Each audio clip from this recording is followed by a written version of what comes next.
Sebelum melanjutkan, jangan lupa subscribe dulu, terima kasih. Bab 339, Kawin Lari. Jing Yun tetap tenang dan menceritakan kepada Seng Xiao tentang apa yang terjadi, yang kemudian melotot ke arahnya ketika Jing Yun selesai. Tidak ada satupun dari kalian yang tahu cara menahan diri. Bahkan ibuku melihat kalian berdua melakukannya. Jing Yun menjadi kaku mendengar itu. Lagi pula, bagaimana mungkin seseorang yang baru saja mengalami cinta pertama tahu bahwa ia sedang bersikap terlalu intim dengan orang lain? Dan pada akhirnya, baik dia maupun Seng Minglan hanya saling memperhatikan. Mudah saja dengan ibu karena dia berpihak pada kita. Tapi untuk kakak keenam, kau tahu dia punya dendam dengan kita karena kakak keenam. Tidak sulit untuk menahannya sekarang, tapi kau harus merencanakannya nanti. Aku berencana untuk bertemu keluarga Su. Jawab Jing Yun. Dia ingin tahu kebenarannya karena dia tidak ingin keadaan menjadi kacau balau. Dan yang lebih penting, dia akan mendapatkan kembali posisinya, dan setidaknya tidak akan dianggap oleh kakak keenam sebagai anjing keluarga Seng. Seng Xiao tentu tidak tahu kalau kakak keenam telah mengatakan sesuatu seperti itu kepada Jing Yun, atau dia tidak akan duduk dengan tenang saat ini. Apapun masalahnya, Six Brother adalah bom waktu saat ini. Kamu harus membuat pengaturan jika kamu ingin bertemu dengan keluarga Su.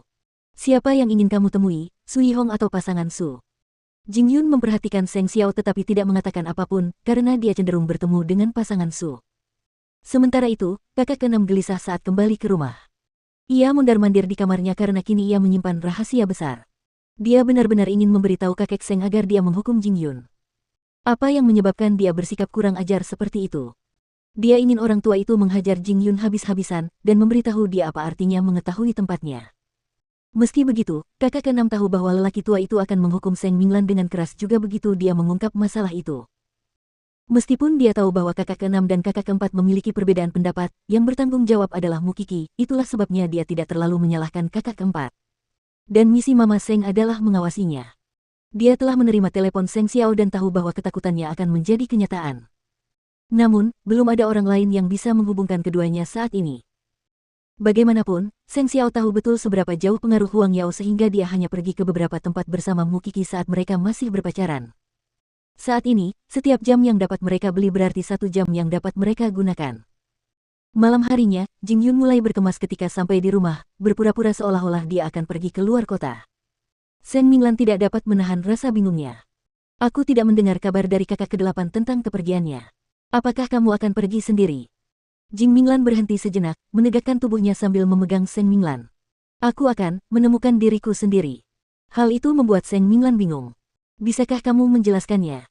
Saya sebenarnya sudah menemukan orang tua dan jati diri saya, tetapi saya belum bertemu dengan mereka. Ada banyak pertanyaan yang ada di benak saya yang perlu dijawab, itulah sebabnya saya bermaksud menemui mereka sebentar. Mendengar itu, Seng Minglan tiba-tiba mengerti mengapa Jing Yun bersikap agak tidak biasa akhir-akhir ini. Mengapa kamu baru memberitahuku sekarang? Karena aku belum memikirkan apa yang harus kulakukan sebelumnya.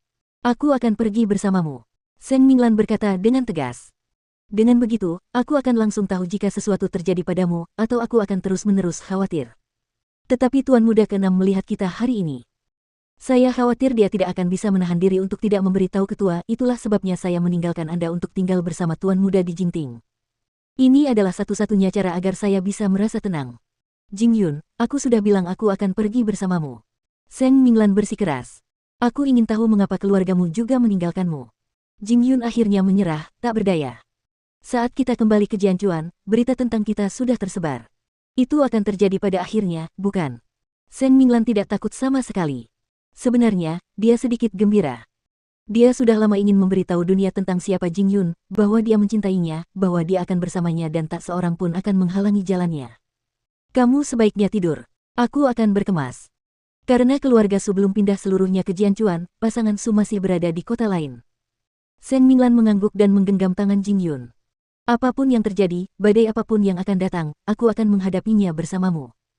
Aku lemah, tetapi aku tidak takut apapun saat bersamamu.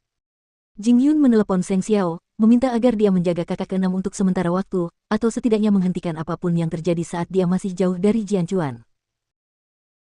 Sebenarnya dia merasa takut dalam hati, dan enggan mencari masalah dengan Seng Minglan, tetapi dengan Seng Minglan yang begitu erat memegang tangannya dan tetap bersamanya, dia bukanlah seorang pria jika dia mundur sekarang. Bagaimanapun, mereka sudah seperti pasangan yang menikah. Apapun yang akan terjadi di masa depan, dia akan berusaha sekuat tenaga untuk melawan gunung yang bernama Kakek Seng. Demi Seng Minglan, dia rela mengorbankan segalanya, bahkan nyawanya sendiri. Bergandengan tangan, mereka duduk di bandara. Kali ini, dia akan mencari jawaban yang dia inginkan. Jing Yun telah menjadi pemberani. Mu Qi segera merasa lega ketika mengetahui bahwa Jing Yun dan Seng Minglan telah pergi bersama. Meskipun tidak ada yang tahu kapan bom waktu yang disebut saudara keenam akan meledak. Tidakkah kau pikir Jing Yun masih takut? Tidak. Dia akan berdiri di depan Seng Minglan bahkan jika itu berarti harus menerima 10.000 anak panah di dadanya. Saya berharap Jing Yun bisa mendapatkan akhir yang baik dalam perjalanannya kali ini. Namun, tanpa sepengetahuan Mu Qi, kakek Seng tengah melakukan sesuatu secara diam-diam. Bahkan saat dia mengkhawatirkan Jing Yun dan Seng Minglan, dia tidak tahu bahwa situasinya sendiri adalah yang paling mengkhawatirkan.